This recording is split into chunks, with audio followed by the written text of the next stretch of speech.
Hello everyone, आज हम करने वाले हैं श्रीमद् भगवत गीता की कुछ महत्वपूर्ण प्रश्नोत्तरी। चलिए शुरू करते हैं। पहला प्रश्न है हमारा, गीता महाभारत के कौन से पर्व में है। यानी महाभारत हमने देखी है, ठीक है, एक महाकाव्य है जिसका वर्णन पूरे विश्व में होता है महाभारत का, ठीक है। तो हमने गीता को महाभारत के किस पर्व में देखा है। महाभारत के भीष्म पर्व के अध्याय 25 से 42 तक गीता है। यानी महाभारत में जब भीष्म का वर्णन होता है, भीष्म पर्व यानी कि जिसमें भीष्म का वर्णन होता है, अध्याय 25 से लेकर 42 तक किसके बारे में बताया गया है, गीता के बारे में। नेक्स्ट क्वेश्चन है, गीता हमको किसके माध्यम से मिली। कहने का मतलब ये है कि किसी न किसी कहानी को बनाने के पीछे कुछ ना कुछ होता है। जैसे कि कोई हीरो होता है या जिसके द्वारा कहानी बनाई जाती है, जिसके साथ घटित होती है। तो ऐसे कौन से दो मेन कैरेक्टर हैं जिनके कारण हमें गीता मिली, ठीक है। गीता हमको धृतराष्ट्र और संजय के माध्यम से मिली। यानी अगर ये ना होते, इनकी बातचीत ना होती, तो आज हमें श्रीमद् भगवत गीता जैसी महान पुस्तक प्राप्त नहीं होती। इसलिए गीता हमको धृतराष्ट्र और संजय के माध्यम से मिली। धृतराष्ट्र का अर्थ क्या है। अब देखिए, यहाँ पे भी धृतराष्ट्र का वर्णन हुआ है। और जैसे कि हमने महाभारत में कक्षा 7वीं में पढ़ा कि धृतराष्ट्र कौरवों के पिता थे, ठीक है। उसका सबसे बड़ा बेटा दुर्योधन था, फिर उससे बड़ा था दुःशासन। तो धृतराष्ट्र जो है उसका अर्थ होता क्या है, धृत प्लस राष्ट्र, यानी जिसने मोह युक्त होकर बिना अधिकार राष्ट्र को पकड़ रखा हो। उसके अंदर मोह है। मोह आप समझते होगे, किसी के प्रति लगाव, ठीक है। तो धृतराष्ट्र के अंदर क्या है, मोह है, यानी वो मोह युक्त है और उसके पास कोई अधिकार भी नहीं है, फिर भी उसने राष्ट्र को पकड़ के रखा है, यानी वो राष्ट्र को चला रहा है। आया समझ में। तो धृतराष्ट्र का अर्थ है जिसने मोह युक्त होकर बिना अधिकार राष्ट्र को पकड़ के रखा है। फोर्थ क्वेश्चन है, धृतराष्ट्र अंधे थे, इसका अर्थ क्या था। अब हमने देखा सारे महाभारत में कि धृतराष्ट्र के नयन नहीं थे, मतलब वो देख नहीं सकते थे।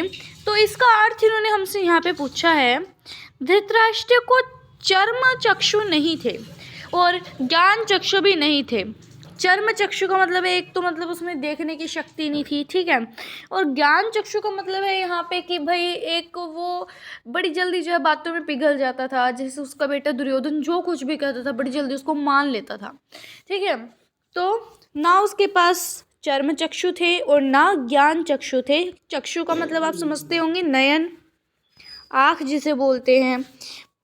तो फोर्थ क्वेश्चन समझ में आया, धृतराष्ट्र अंधे थे, इसका अर्थ क्या है, धृतराष्ट्र को चर्म चक्षु नहीं थे और ज्ञान चक्षु भी नहीं थे। फिफ्थ क्वेश्चन हमें यहाँ पे दिया है, गीता में अर्जुन उवाच एवं श्री भगवान उवाच कितनी बार आया है। तो जिसने गीता श्रीमद् भगवत गीता का अध्ययन किया होगा उसे पता होगा ये बात कि गीता में अर्जुन उवाच यानी अर्जुन ने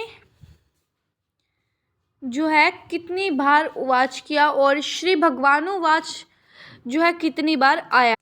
तो इन्होंने हमसे पूछा है कि गीता में श्रीमद् भगवत गीता में अर्जुन उवाच और श्री भगवान उवाच कितनी बार आया है।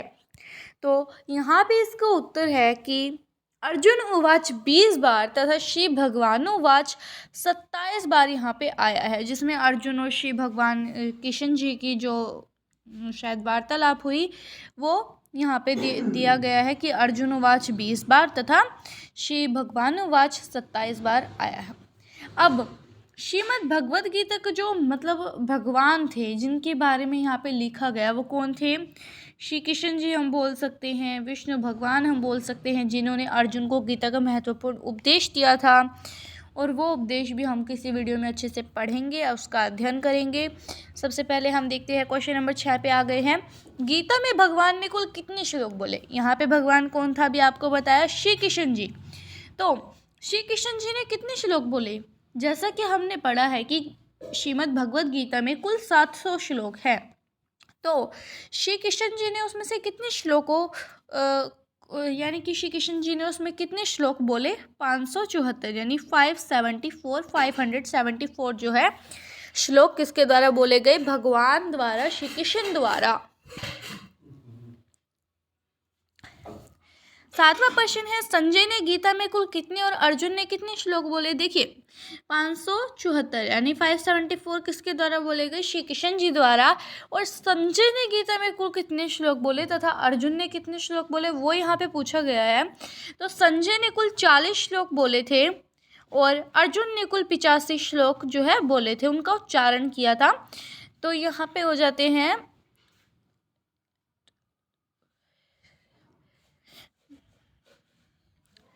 कुल 699। अब कितने बचे? एक श्लोक जो है बच गया, वो भी किसी न किसी ने बोला होगा, उसको भी पढ़ेंगे, वो भी आगे आएगा कि एक श्लोक कौन सा बचा। तो संजय ने कुल 40 एवं अर्जुन ने कुल 85 श्लोकों का उच्चारण किया था। अब 8वां प्रश्न है, गीता कहाँ से आरंभ होती है और कहाँ पूर्ण होती है? और इसका उत्तर जैसे कि गीता में भी बताया गया है कि शिष्यस्ते अहम शाधिमाम तवाम प्रपनमम से करिष्ये वचनम तव, यानी गीता अर्जुन के शरणागति से आरंभ होकर उसके शरणागति से आरंभ होकर उसके शरणागति में पूर्ण होती है। यानी जब अर्जुन अचंभित, मतलब उसको थोड़ी जैसे होती नहीं है कि भाई मैं अपने रिश्तेदारों को कैसे मार सकता हूँ, क्योंकि जैसे भी थे कौरवों की साइड भीष्म पितामह भी थे, तो उसको थोड़ी वो सी हुई कि भाई ऐसे कैसे मैं अपने ही परिवार वालों को मार सकता हूँ। तब श्री कृष्ण जी ने अर्जुन को गीता का उपदेश दिया कि भाई हमें धर्म का साथ देना चाहिए, जो व्यक्ति बुरा होता है हमें उसका कभी भी साथ नहीं देना चाहिए। तो जब श्री कृष्ण ने अर्जुन को गीता का उपदेश देना शुरू किया, यानी शरणागति से आरंभ हुआ और फिर शरणागति में पूर्ण हुआ जब अर्जुन उन पर जो है वार करने के लिए तैयार हो गया था। तो आपको तो पता ही होगा आखिरी में कौन जीता? पांडव जीते थे। ठीक है, प्रश्न नंबर 9 है, गीता पढ़ने के बाद अन्य शास्त्र पढ़ने की आवश्यकता नहीं है, ऐसा व्यास जी ने क्यों कहा है? अब यहाँ पे व्यास जी कौन है? वेद व्यास जी।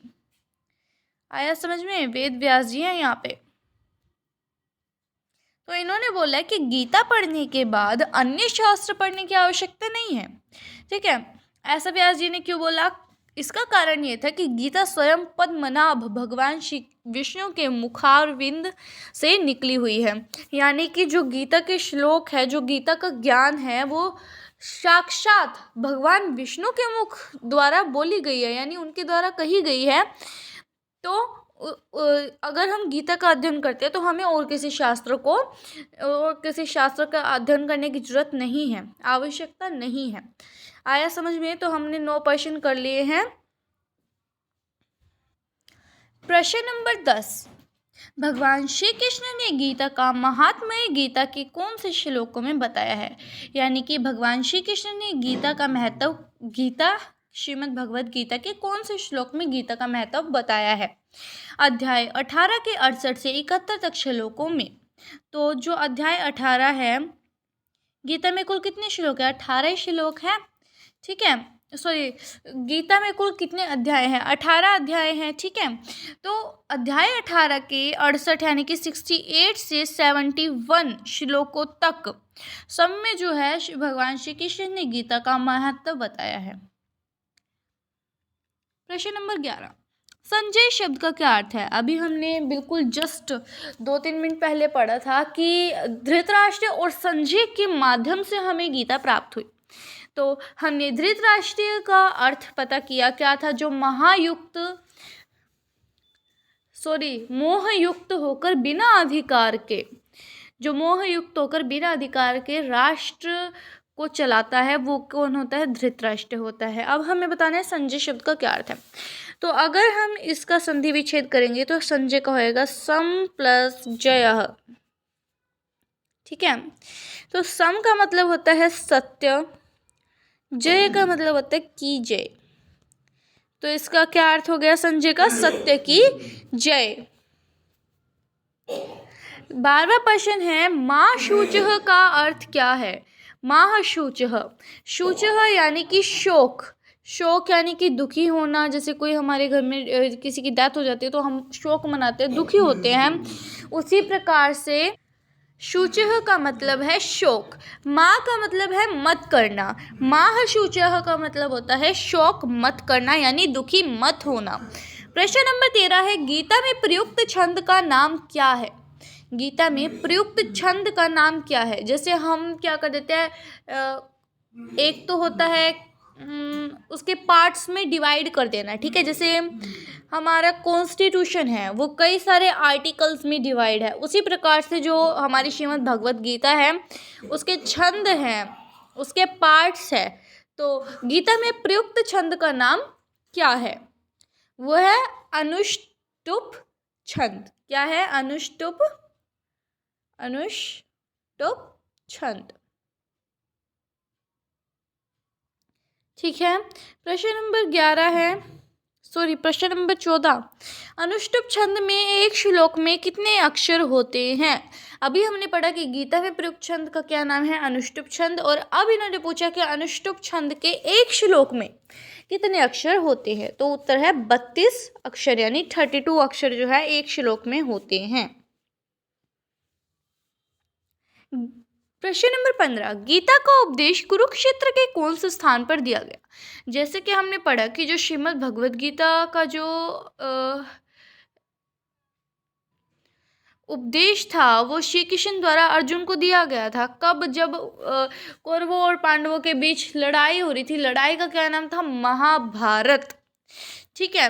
तो वो लड़ाई कहाँ हो रही थी, कुरुक्षेत्र में हो रही थी। तो अब इन्होंने पूछा है कि श्री कृष्ण ने अर्जुन को गीता का उपदेश कुरुक्षेत्र के कौन से भाग में दिया था, कौन से स्थान पर दिया था। तो उत्तर है ज्योतिसर ग्राम कुरुक्षेत्र, ग्राम यानी कि गांव, ज्योतिसर गांव में। ज्योतिसर गांव कहाँ है, कुरुक्षेत्र में है। प्रश्न नंबर 16 है, यूरोप के विख्यात दार्शनिक जो श्रद्धा के कारण गीता को अपने सिरहाने रखकर सोते थे, उनका नाम क्या है। उत्तर है इमर्सन। यूरोप के विख्यात दार्शनिक, ठीक है। तो यूरोप के एक बड़े श्रद्धावान व्यक्ति हैं, उनका हमें नाम बताना है, जो गीता में बड़ी श्रद्धा रखते थे और वो जो है हमेशा श्रीमद् भगवत गीता के जैसे पवित्र ग्रंथ को अपने सिरहाने यानी कि तकिए के नीचे रखकर सोते थे। तो उनका नाम था इमर्सन, और ये यूरोपियन नेम है इमर्सन, ये यूरोप के थे।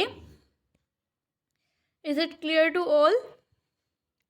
नेक्स्ट है 17th क्वेश्चन, लोकमान्य तिलक, जानते होंगे गंगाधर तिलक जी ने जो गीता पर भाष्य लिखा है यानी कि भाषण लिखा है, उसका नाम क्या है, ठीक है।